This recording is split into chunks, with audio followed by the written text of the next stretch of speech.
Every yard, every hit, every second. It's earned out here. This game demands more than just skill. It demands fuel. The right fuel. Because out here, it's not just about how hard you work.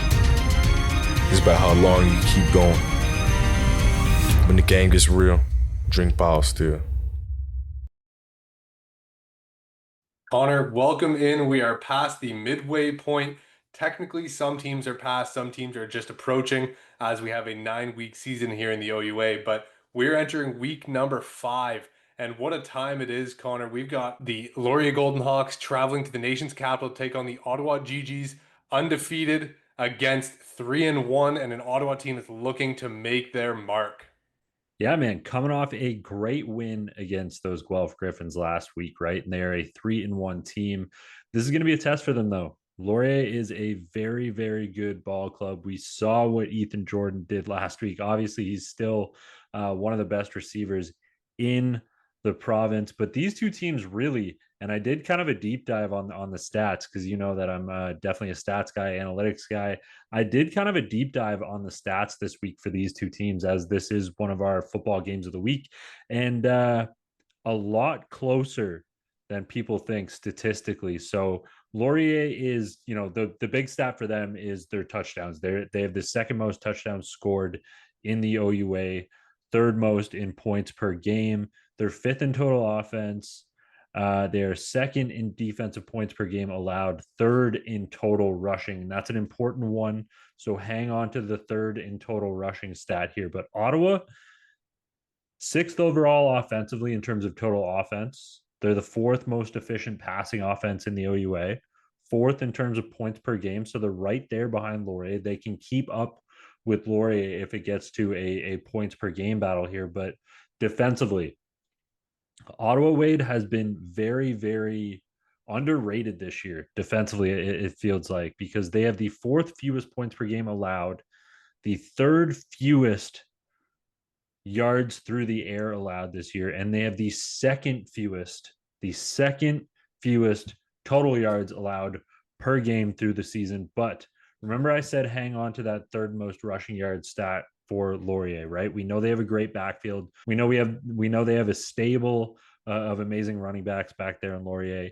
Ottawa, speaking of stables, has allowed the third most rushing yards against per game thus far in the OUA. So as confident as the Gee-Gees feel and look to me in this game, and they do look like a great team in the OUA here, this is kind of one team's best thing. How's it going to match up against an area of improvement for a very good OUA defense otherwise? And I think, Connor, when you look at this Ottawa team, the reason that the rushing yardage stat is so skewed is because of Ethan Dolby and Kelly and this Western offense that they ran into. And really the only team that has physically pushed the ball at Ottawa this season. I mean, when you look at the York game and the Guelph game, those two teams really didn't push Ottawa physically and try to run the ball. And Guelph had success with it, but then went away and tried to throw the ball a bit more when Ottawa loaded the box. And Waterloo, we saw them struggle early in the year as well and not really get that going. So for the Gee-Gees, I feel like this stat is so slanted because of the Western Mustangs. But you're right. If there was one area that Guelph should have attacked and Western did attack, it was that run defense. And we know Laurier, as much as we want to talk about Wither, Jordan, Hughes, Atkinson, Ojutalayo, these playmakers in the pass game, they are at their core a power running football team, and they hit you with so many different kinds of schemes, whether it's gap scheme, zone, inside, outside. They are going to test you physically and mentally in the run game with how much they throw at you. Yeah, no, they certainly will. They certainly will. But credit where credit is due. And I think Ottawa does the same thing. I mean, when we're talking about how they match up offensively, Josh Jansen and company with these Gee-Gees, I think that he's the type of quarterback that can really dot you down the field and create efficient plays. So I think they're also this type of offense that can kind of wear you down the field. And they really showed that in the Guelph game, I thought. And I think they're going to bring that to the table here against Laurier.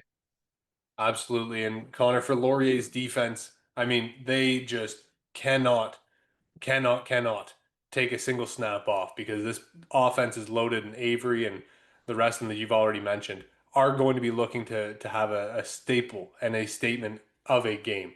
Let's move on though to two teams that are really needing some wins and really needing some clean football, and that's Guelph and McMaster. Mac hosting the Griffins in this one, and for Guelph, it feels like we had so much anticipation and hope going into this season, and a really heavy front end of their schedule has just not fallen in their favor.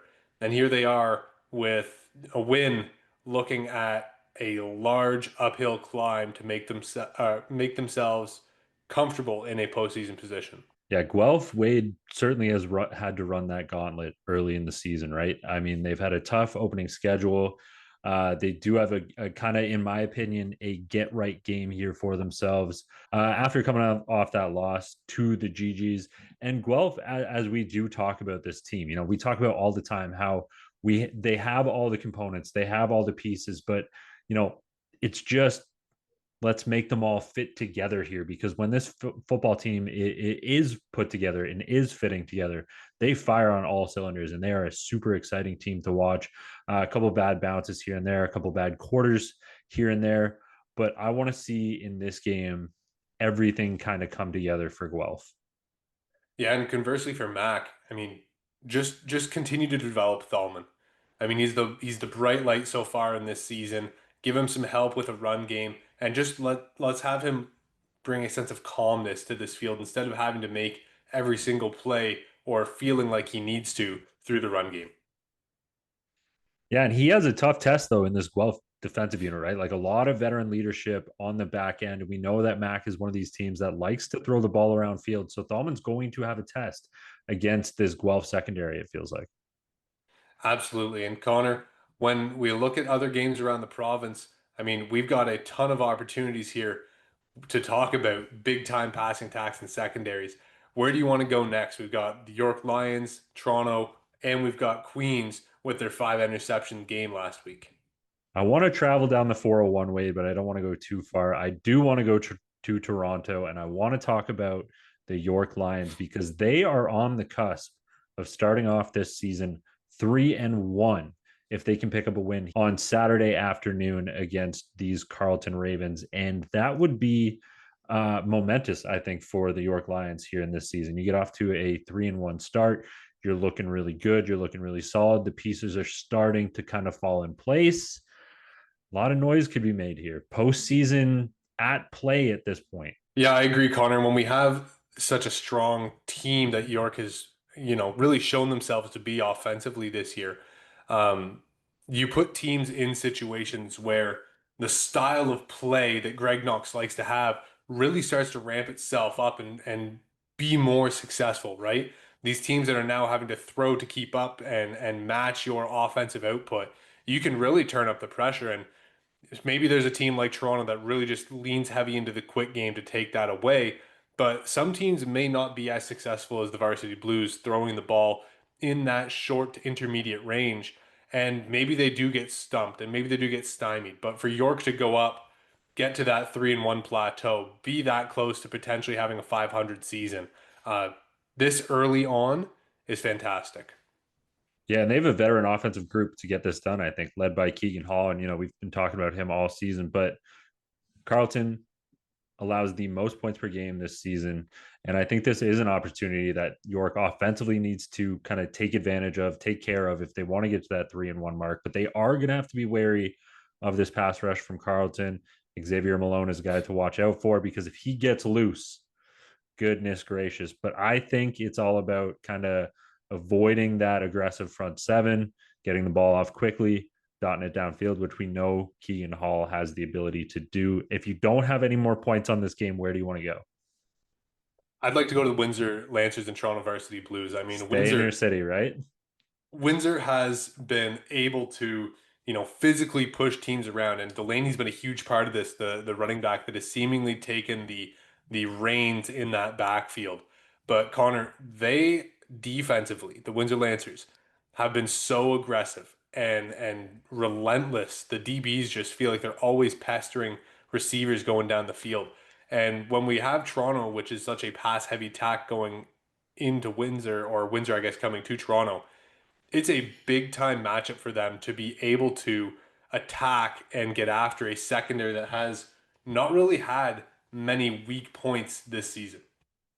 Yeah, no, I 100% agree, and I think if we look back to last week, Queens kind of gave the blueprint to Windsor in a way in this one, in kind of how to handle this aggressive Toronto passing attack. Now, for me in this one with Toronto, Wade, I feel like, and feel free to disagree with me, but I feel like Toronto just don't lose your identity. This is your team. This is who you are. It's worked.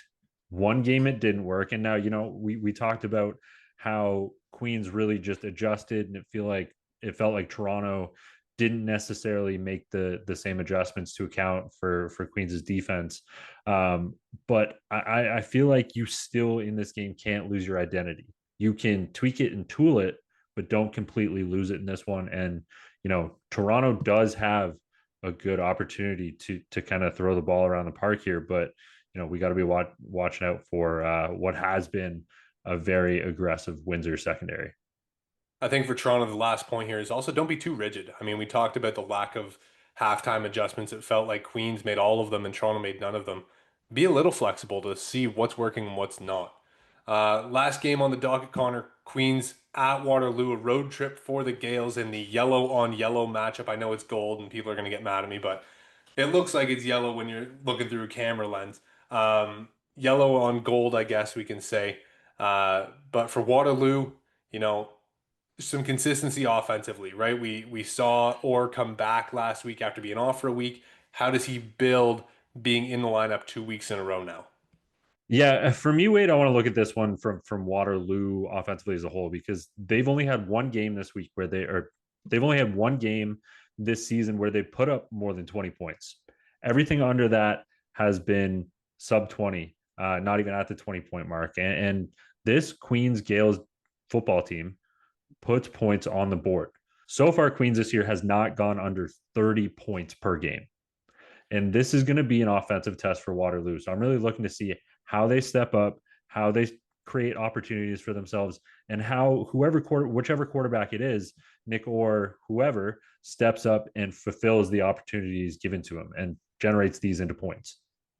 Yeah, and really want to give big credit to the Queens coaching staff on that, because Coach Schneider, Nesbitt, Speller, the group that has kind of developed this offense through last year after the leaving of Flaxman into this year, they have those elements of the heavy power run, but they also have the elements of a five wide, throw the ball sideline to sideline, attack you downfield offense, and they've complemented each other so well. So I'm really looking forward to seeing them continue that, and for Waterloo, just, trying to build some kind of consistency and get yourself going in the second half of this season. Yeah, no, me as well. And it's not going to be an easy task. We saw what this defensive unit did last week. 5 picks between 2 DBs. They're a darn good unit. A lot of veteran leadership back there. It's going to be a lot of fun to watch. But Wade, I think we can close out the preview episode here and let everybody get on to their Saturday afternoon of OUA football watching, unless you got anything else you want to add here. Not a chance. Just make sure you guys are drinking BioSteel, as always, the hydration partner of the OUA. Packets, bottles, the cartons, you name it, you can get it. All A1 level hydration. Connor loves, I love. So make sure to go and get yourself something and stay fueled and ready to go.